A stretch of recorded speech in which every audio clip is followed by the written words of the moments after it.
Well, I think probably most of the police departments in the country are using some type of digital management system, whether that be a hard drive plugged in to your investigator's computer or, archiving CDs.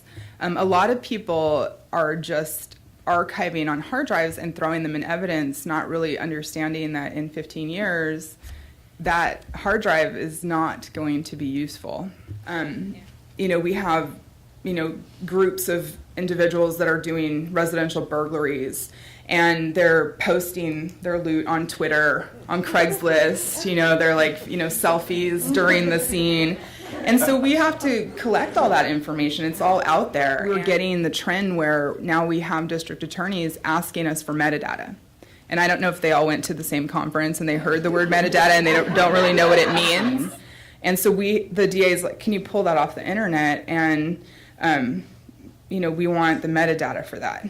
And so I have an officer who he does not even know how to get photos off his SD card and put them onto his computer. How is he supposed to do that? All these people committing financial crime and child pornography are just way beyond what the police department could ever possibly catch up with. And now, we have a homicide or a traffic accident or a stabbing, and it's on Twitter or some type of social media before we can even talk about it, before it's even been reported in some cases. We started storing audio and video in 2012.